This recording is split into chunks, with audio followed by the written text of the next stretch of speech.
오늘 보실 말씀은요, 조금 우리 긴데요. 사도행전 20장 16절에서 24절까지의 말씀입니다.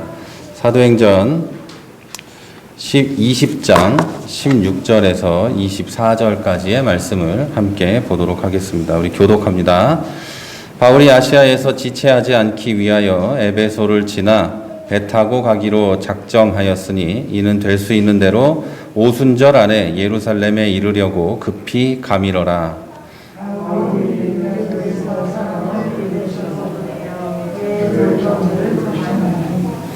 오매 그들에게 말하되 아시아에서 들어온 첫날부터 지금까지 내가 항상 여러분 가운데서 어떻게 행하였는지를 여러분도 아는 바니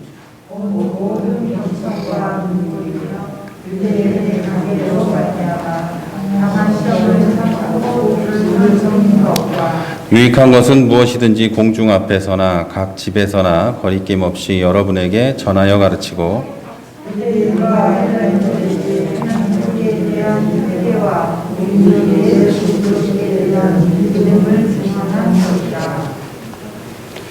보라, 이제 나는 성령에 매여 예루살렘으로 가는데 거기서 무슨 일을 당할는지 알지 못하노라.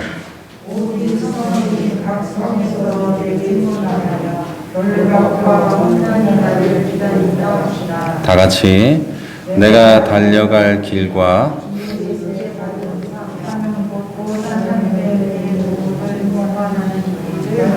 하면은 나의 생명조차 조금도 귀한 것으로 여기지 아니하노라. 아멘. 네.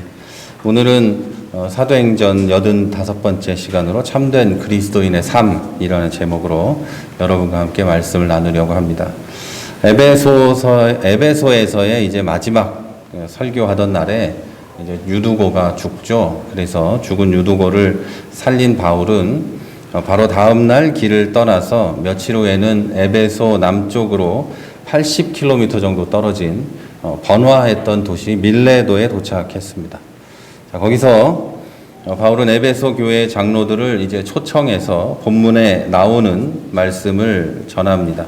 마지막 인사 말이 되겠죠.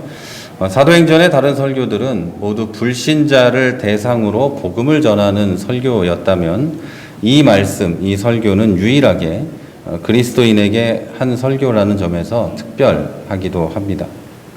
한편으로 이 설교를 마친 바울이 예루살렘에 들어가고 거기서 잡힌 뒤에 로마에 가고 그리고 나서 사도행전은 이제 끝이 납니다. 자, 이 두 가지 배경을 놓고 보면 다시 말해서 이 설교가 유일하게 그리스도인에게 한 설교이고 또 이 설교 이후에 예루살렘으로 가서 순교의 길을 가는 것으로 미루어 보면 바울은 이제 다시는 볼 수 없는 이 형제자매들에게 그리고 이렇게 가까웠던 형제자매들에게 비장한 각오로 설교했을 것이 틀림이 없습니다. 바울은 앞으로 일어날 일이 무엇인지 다 알고 있었고 그리고 그 이후에는 이 사람들은 다시는 못 본다는 걸 알고 있었기 때문에 마지막 말, 다시 말해 어떻게 보면 유언 같은 그런 말을 했다는 것이죠. 따라서 우리는 이 설교를 읽고 해석하는 데 있어서 위인전을 읽고 좋은 말이다 라고 생각하든지 바울이 대단하다든지 이런 것만 발견하는 것으로 그쳐서는 안 됩니다. 바울의 사역과 이 사람의 삶을 존경하는 것은 당연할 수 있겠지만 이 비장한 설교를 단순한 동경의 눈으로만 보고 말아서는 안 된다는 말입니다. 자, 여기에는 중대한 이유가 있습니다. 자, 성경에 바울을 비롯한 인물들의 삶과 사역들이 자세하게 기록된 이유가 있습니다. 그냥 하나님 이야기만 쭉 써놓고 하나님이 그냥 이렇게 해 라는 것만 써놔도 될 텐데 이렇게 대단한 사람들의 이야기를 자세히 기록해 놓은 이유는 그 기사를 읽고 그 이야기들을 읽고 아브라함은 대단하다라고 느끼고 생각하고 지나가라는 뜻이 아닙니다. 다시 말해서 하나님께서는 느끼고 생각하고 대단한 사람들이네 하고서 포기하고 그냥 지나가 버리고 나는 못한다고 유기해 버리라는 뜻을 가지신 게 아니라 그들의 삶을 보고 나도 그렇게 할 수 있다 이런 마음으로 이런 확신을 가지라고 그들의 모든 것을 다 기록해 두셨다는 이야기입니다. 자, 하지만 우리는 바울의 삶과 사역을 설명한 본문이나 다른 인물들에 관한 기록을 보면서 바울은 대단하다, 아브라함의 믿음은 위대하다, 어떻게 저렇게까지 할 수 있었을까, 이런 식으로 생각하고 감동은 받지만 동시에 나는 그만큼 대단하지 않다는 고백을 합니다. 이렇게 겸손해 보이는 고백은 그러니까 나는 못한다. 아브라함과 바울이나 베드로나 이런 사람들은 대단하니까 했지. 나는 대단하지 않으니 못한다. 라는 포기 그리고 의무의 유기로 앞으로 나아가게 됩니다. 자, 그래서 결국 성경을 아무리 열심히 읽어도 설교를 그렇게 많이 들어도 남는 건 포기, 무기력함, 그리고 당당함 이것만 남게 되는 겁니다. 제가 여기서 당당하다고 말하는 것에 주목을 좀 하셔야 됩니다. 자, 사람이 자기 자신의 존재에 대해서 불성실하고도 당당한 것은 옳지 않습니다. 불성실한 회사원, 불성실한 가장도 당당해서는 안 되죠. 나는 직업이 뭔데 이 직업에 불성실합니다. 그렇게 열심히 하지도 않을 뿐만 아니라 그냥 대충 이렇게 지나가고 맙니다. 당당해서는 안 되는 거죠. 그리고 집안에서도 각자 가장이 있다면 그 가장이 어떤 일을 해야 된다, 어떤 마음이 있어야 된다는 것을 하지 않으면 당당해서는 안 되는 겁니다. 그런데 신념과 철학에 대해서 말과 행동과 결과 사이에서 상당한 거리가 있으면서 당당한 것은 아주 정상적이지 않은 겁니다. 나는 예를 들면 어떤 사람이 나는 불자야 라고 하는데 4월 초파일에 거기는 가지 않고 놀러 다닌다. 자기의 신념, 믿음과 행동이 일치하지 않는 겁니다. 나는 교회에 다녀. 그런데 교회에 가서 예배를 드리고 성도들과 교제하는 것보다 다른 게 더 좋아. 그래서 다른 거를 더 열심히 하고 주일이고 뭐고 상관없이 이렇게 행동을 해요. 그러면 그 사람은 자기의 믿음과 말에 대해서 행동이, 결과가 일치하지 않는 거죠. 자, 그런데 희한하게도 이것을 굉장히 당당하게 여기는 사람들이 있습니다. 그거는 목사나 장로님들이 하는 거지. 그거 우리가 당당하게 여기는 거죠. 그것은 직분과 상관없이 나의 믿음과 신념에 관한 행동, 결과에 관한 문제입니다. 어떤 사람이 말하는 신념과 철학은 사랑인데 행동과 결과가 미움과 폭력이라면 그건 가짜 또는 상당히 부끄러운 일이지, 철학과 실제는 상황에 따라 달라, 상황에 따라 윤리가 있어, 이렇게 말하는 건, 이렇게 변명한 건 당당한 게 아니죠. 나는 저 여자를, 저 남자를 사랑하는데 사랑하기 때문에 나는 저 사람을 잡고서 때리기라도 해서 데리고 있어야 돼. 이런 식의 행동, 말, 이런 것은 거짓말 또는 사실 인정할 수 없는 그런 거가 되겠죠. 자, 이런 의미에서 기독교인이 같은 기독교인 믿음의 선배들의 삶과 결과에 미치지 못하면 부끄러워할 일이지 당당하게 그 사람들은 대단하고 나는 부족해서 그렇습니다 라고 할 말은 아닙니다. 나는 부족합니다 라는 말은 부끄럽다는 이야기지, 나는 부족하니까 못해요 라고 하는 건 당당하게 그렇게 말할 일은 아니라는 이야기입니다. 자, 여기서 어떤 분은 이런 이야기를 들으면 내가 그럼 바울하고 똑같나요? 라고 반문할 수도 있습니다. 당연히 우리하고 바울은 다릅니다. 받은 사명도 다르고 능력도 다르고 많이 다릅니다. 그런데 바울과 우리의 출발점은 기본적으로 같습니다. 기본적으로 우리도 예수를 만났고 바울도 예수를 만났고 똑같습니다. 바울과 믿음의 선배들도 죄와 사망에서 구원을 받은 사람들이었고 우리와 같이 육체의 한계가 있었고 그냥 피조물이었습니다. 또한 우리와 그들의 믿음이 다른 것도 아닙니다. 우리도 바울과 똑같이 예수님의 명령에 따른 복음 전도의 사명을 받았고 이웃을 사랑하는 사명을 받았습니다. 그 똑같은 믿음과 목적과 사명은 본문의 19절부터 잘 기록이 되어 있습니다. 제가 읽어드릴게요.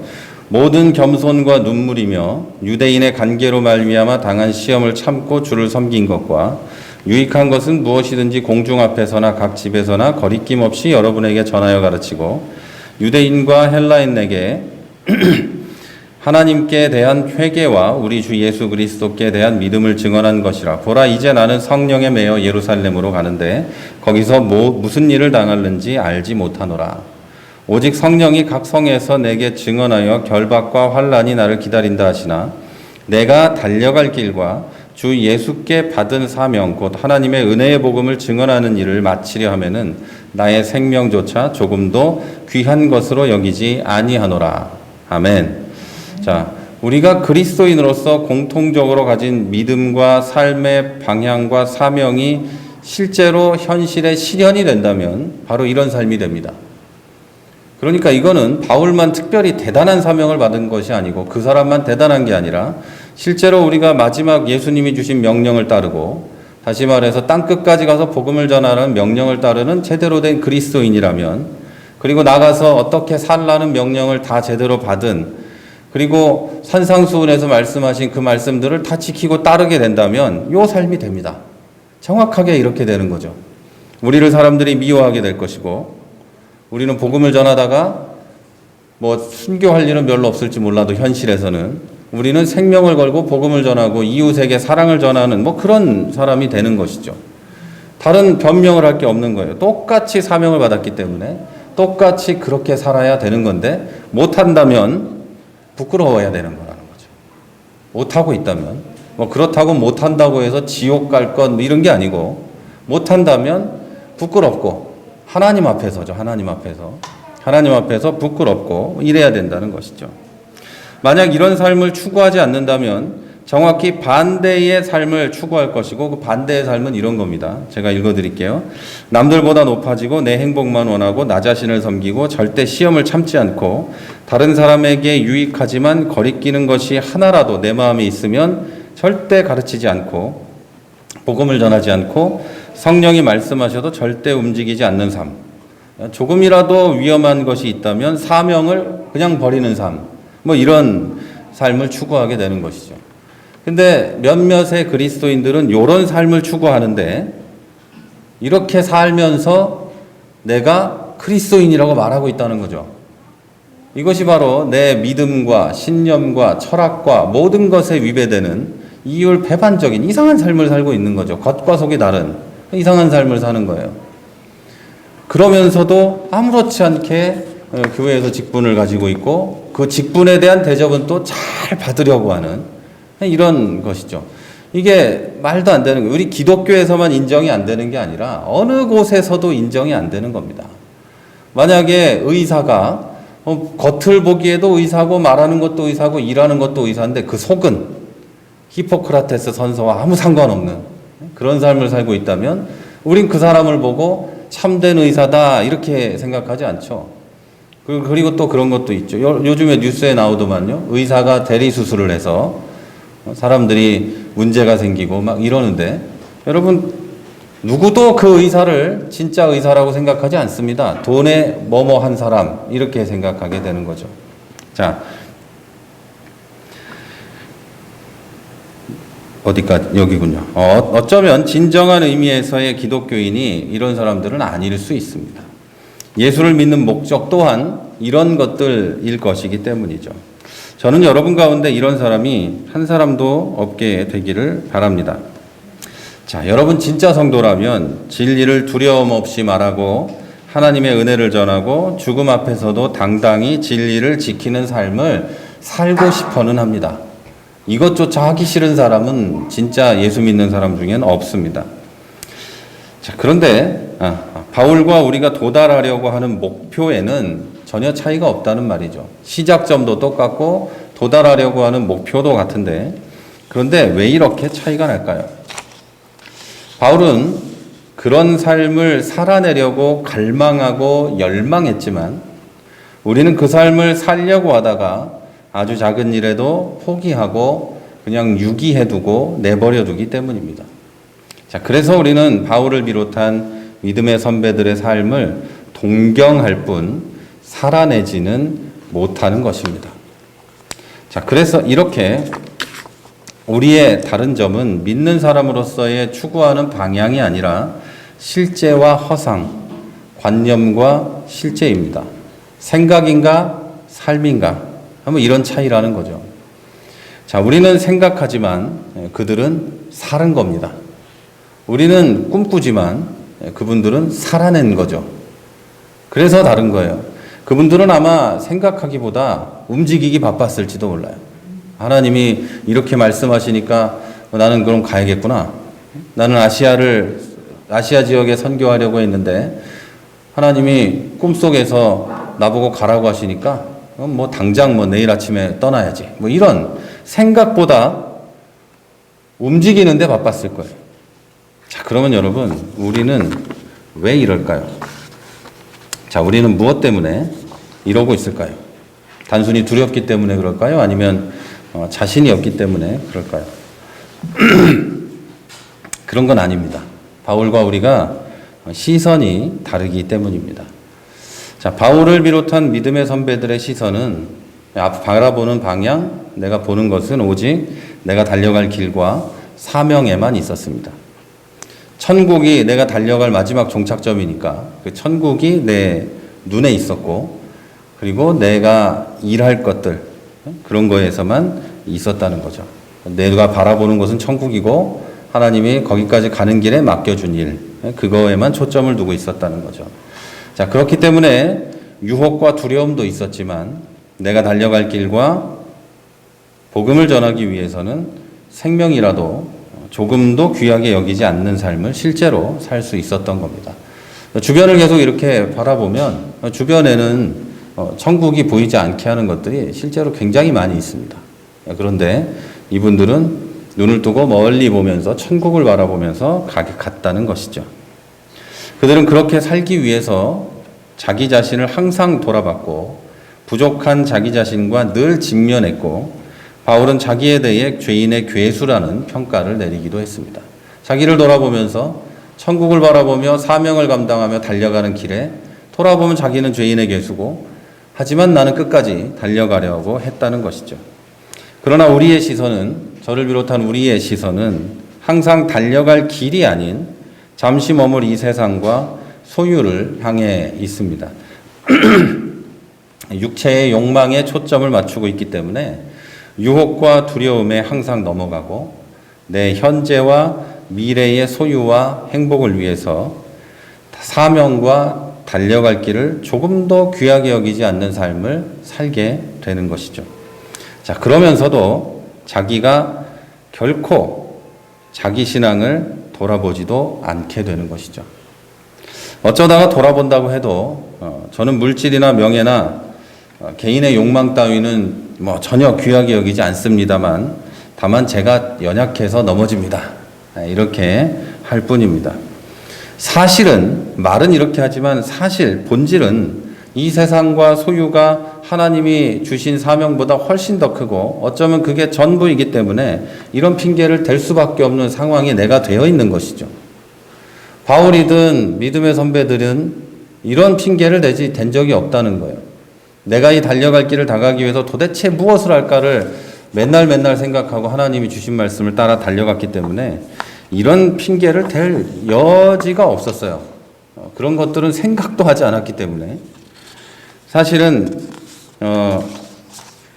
내가 연약하다는 핑계는 실제로 내가 연약해서 부끄럽습니다, 하나님이 힘을 주세요, 만약에 이런 거라면 굉장히 좋고 겸손한 것이지만, 사실은 그런 것보다는 내가 이것들을 하지 않으려는 핑계로 사용될 때가 굉장히 많이 있죠. 대다수의 그리스도인들은 나는 죄인이며 연약해서 할 수 없다고 말하면서도 할 수 있도록 죄에서 벗어나거나 강한 그리스도인이 되려는 마음은 없습니다. 할 수 없으니까 많은 거지 할 수 있으려는 생각은 하지 않는다는 거죠. 그래서 성령의 능력과 인도하심을 구해야 될 때도 하지 않는 것이죠. 성령의 능력과 인도하심을 구할 때는 오직 하나, 몇 가지가 있겠네요. 우리 집안 잘 되는 거, 내 자식 잘 되는 거, 나 일하는 거 잘 되는 거, 이럴 때 성령의 능력을 구하지, 내가 정말 하나님의 일을 감당하기 위해서 나는 죄인이고 연약해서 못하니 하나님 능력을 주세요라고 기도하는 경우는 별로 없다는 것이죠. 그러면서 오히려 그래서 할 수 없는 거니까 나는 괜찮아 이렇게 생각하고 있는 것이죠. 솔직히는 대다수의 교회에서 당신은 그런 거 할 수 없는 그냥 보통 사람이니까 괜찮아요. 주일날 와서 기도하시고 그걸로 그냥 일주일 힘내서 사세요. 이렇게 가르치는 거죠. 그런데 여러분, 주님의 일을 실제로 감당한다고 해서 바울처럼 살아야 되는 건 아닙니다. 하나님이 나에게 주신 직업이 있고 하나님이 나에게 주신 삶의 환경과 자리가 있으면 거기서 그리스도인으로서 살아가면 그것이 하나님이 나에게 주신 일을 잘 감당해 가는 겁니다. 그런데 그것도 하지 않으려고 하는 이런 마음이 굉장히 크다는 것이죠. 그리스도인의 죄성과 연약함은 극복해야 되는 문제점임에도 불구하고 넘어서려는 생각은 힘들다고 하지 않고 나는 못하는 게 당연하다고 말하고 생각하고 만다는 것입니다. 물론 하나님은 분명히 말씀드리지만 하나님은 이 모든 것을 이해하십니다. 그리고 여러분을 무조건 사랑하십니다. 그러나 여러분 말씀드리지만 부모님이, 아버님, 어머님이 이해한다고 해도 시키는 걸 안 하고 막대하면 안 되는 겁니다.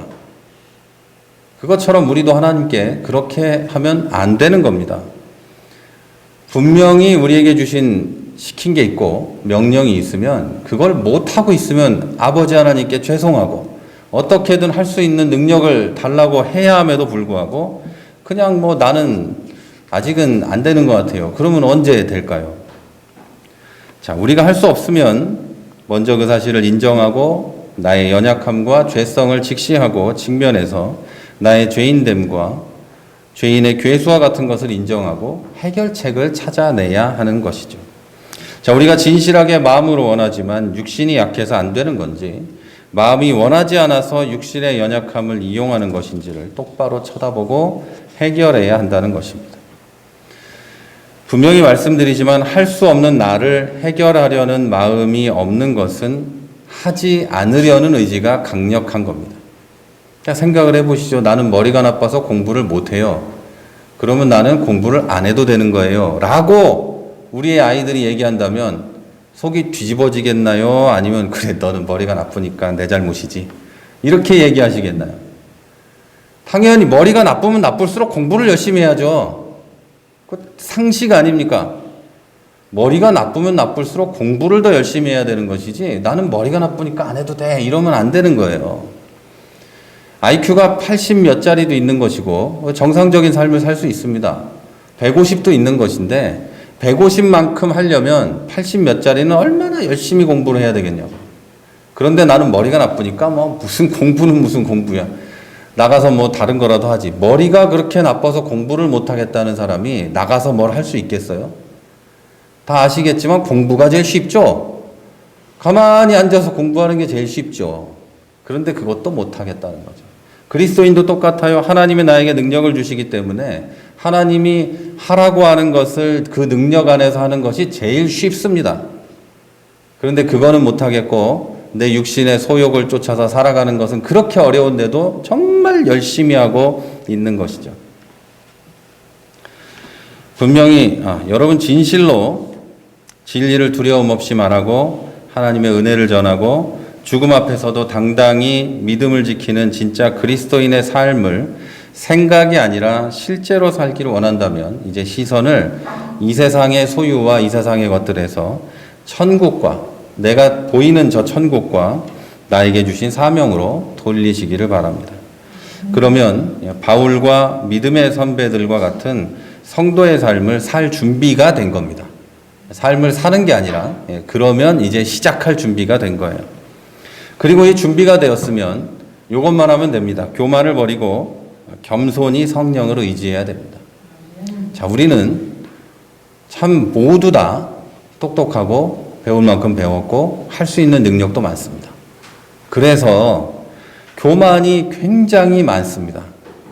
옛날에 40년대, 50년대에 60년대에는 전부 다 가난하고 배우지도 잘 못했고 전부 다 그렇게 바라볼 때 능력도 별로 없는 그런 사회였기 때문에 교만한 사람이 많지 않았습니다. 그런데 지금은 대부분이 교만합니다. 대부분이 나는 충분히 능력이 있고 먹고 살만하고 뭐 나는 이러기 때문에 나는 교회나 내가 삶을 살아가면서 신앙을 뭐 하고 뭐 하는 것보다는 그냥 교회 일주일에 한번 가서 내 마음을 좀 위로받고 깨끗하게 하고 받을 수 있는 서비스 받고 뭐 이렇게 하겠다. 그리고 내가 내 능력이 충분하기 때문에 누가 나에게 나를 인도해 준다거나 그런 거 하나도 필요 없다. 이런 사람들이 많이 있는 거죠. 여러분, 바울하고 믿음의 우리의 선배들, 그 위대한 선배들하고 우리하고의 결정적인 차이가 여기 있는 겁니다. 사명도 똑같고 천국을 바라보며 달려가기로 했고 다 했는데 결정적인 차이가 겸손하지 않은 것, 성령을 의지하지 못하는 겁니다. 이게 결정적인 차이죠. 바울은 많이 배웠고 능력도 많아서 손수건만 얹어도 병이 낫고 말로 귀신을 내쫓는 사람이었습니다. 그렇지만 항상 겸손히 성령의 인도하심을 따라갔습니다. 오늘 본문을 자세히 보면 22절에는 성령에 매여 예루살렘에 가는데 거기서 무슨 일을 당하는지 모른다라고 되어 있습니다. 모른다라고 써 있지만 뻔히 알고 있는 거예요. 23절에 이렇게 써 있어요. 성령이 증언하되 결박과 환난이 나를 기다린다 하시나, 이렇게 돼 있어요. 죽으러 가는 곳에도 성령이 인도하신다면 나는 오케이는 아니죠. 하지만 나는 간다. 거기에 가서 무슨 일이 있는지 모르지만 나는 간다.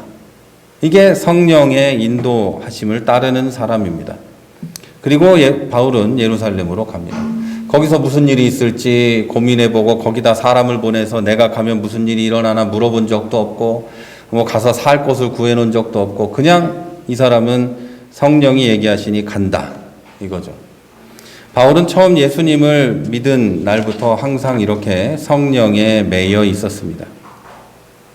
그리고 마지막에는 성령에 매여서 로마까지 가서 복음을 전하고 죽는 것을 영광으로 생각했습니다. 이런 바울의 삶은 지난 2000년 동안 수많은 그리스도인에게 동경이 되었고 동경의 대상이 되었고 위대한 성도의 표본이었습니다.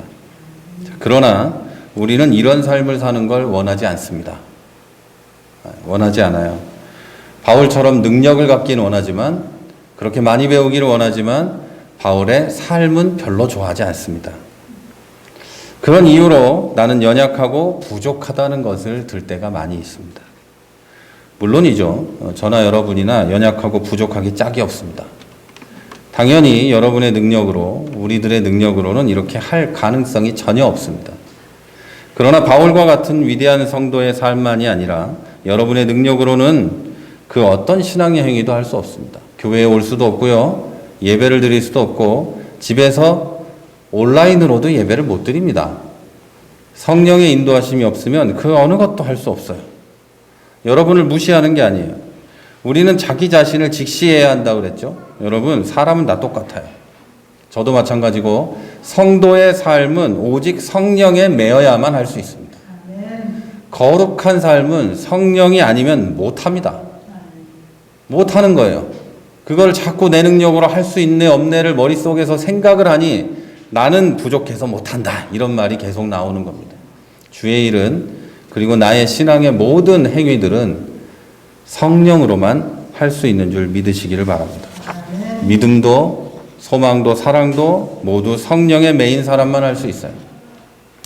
그럼 그동안 저는 당신은 목사니까 그렇죠, 나는 못합니다 라는 말을 아주 자주 들었어요. 제가 신앙의 어떤 걸 권면할 때마다 목사님이니까 그렇죠 이러고, 목사들에게는 바울보다 더 높은 예수 그리스도의 삶을 요구하면서 나는 불신자만도 못한 삶을 추구하는 사람들이 얼마나 많은지 몰라요. 얘기하면 당신은 목사니까 그렇게 하세요. 나는 그냥 이대로 살다가 마지막에 천국 갈래요. 근데 여러분, 성령의 인도하심을 완전히 거부하고 사는 사람이 마지막에 천국에 갈 수 있을지 없을지는 잘 모르겠어요. 그 사람이 예수를 믿는 건지 아닌지도 잘 모르겠어요. 예수님을 실제로 믿을 때 내가 나의 죄를 인정하고 회개하고 그런 죄인을 구원하신 예수 그리스도를 믿은 거면 그렇게 사는 게 상당히 곤란할 거예요. 그런 말을 하는 것도 상당히 곤란할 거예요.